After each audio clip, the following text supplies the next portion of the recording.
Okay, listen up. If you've ever looked at your camera bag and have just wondered, man, I wish I didn't have to carry around these 47 different lenses just to cover everything. Well, I'm glad you clicked on this video. We're gonna be talking about the Tamron 28-200 f2.8 to 5.6.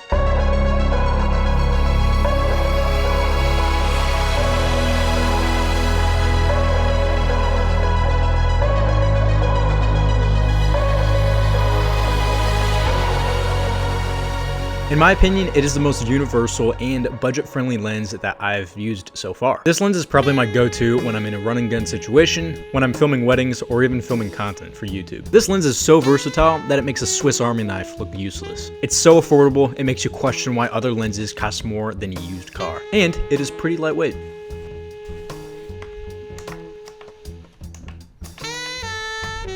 Alexa, how much is 610 grams in pounds? 610 grams is about 1 pound 6 ounces. There you go. So let's get straight to the point. What makes this lens worth considering? To start out, it's got a great focal range, 28 to 200 millimeters. This obviously means that you get both wide and telephoto in one package. You can shoot establishing shots at 28 millimeters, then punch in for detail at 200 millimeters. And the best part about that is that you do not have to swap lenses. Like I said, this is perfect for run and gun shooting, travel, or even content creation like this.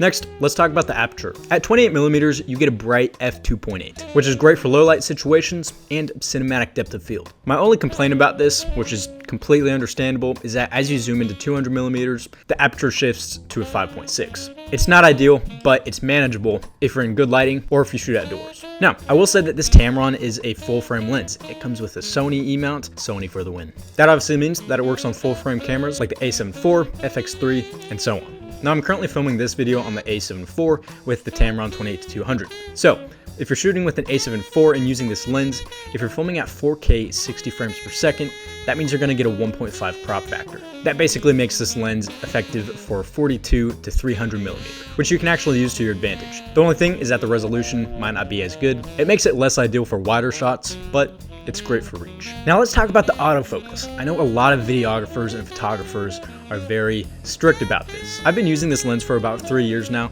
and I will say that its autofocus is fast and reliable. Compared to any Sony or G Master lenses, this thing is hard to beat. It's great for handheld videography, especially for weddings or documentary work. So far, it works great with Sony's iFocus tracking and autofocus, which is a huge win. For the image quality, it's sharp throughout the range. Minimal distortion at the wide end and decent compression at 200 millimeters. Now you might notice some softness as you zoom into 200 and because it goes from a 2.8 to a 5.6 aperture. But for the price, you honestly can't complain. Lastly, let's talk about the size and weight. Compared to carrying other lenses, prime lenses, this thing it's so versatile, compact. If you're shooting long day, or if you're like me who shoots long wedding days, you're gonna appreciate this for being compact and lightweight, as well as not having a massive telephoto lens weighing you down. Now moving on to how I use this lens and if this lens is for you. For me, this lens has been a definite workhorse. Like I said, I've been using it for the past 3 or 4 years, and this thing has never failed me. It is mostly plastic, but feels durable and it's very smooth. Especially for filming weddings,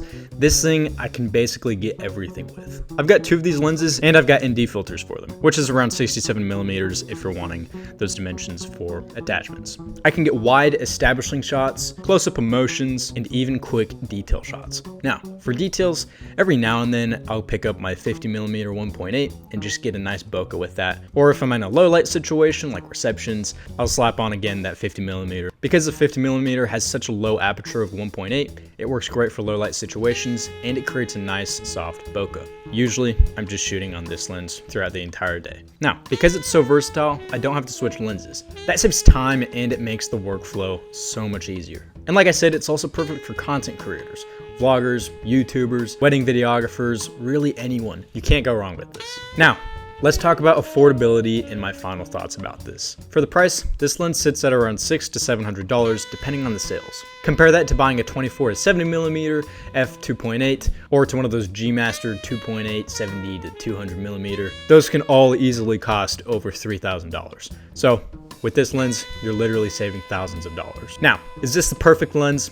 No. If you need a constant 2.8 low aperture for low light situations, or that's just what your preference is, this lens is not for you. But like I said, if you want the most versatile, budget-friendly, on-the-go, all-in-one lens for videography, this is the way to go. So let me know if you use this lens, or if you know of any other versatile or budget-friendly lenses that you would prefer. That wraps up today's video. I hope you learned something. Feel free to like, subscribe, leave a comment down below on what you thought. And we will see you next week. End scene.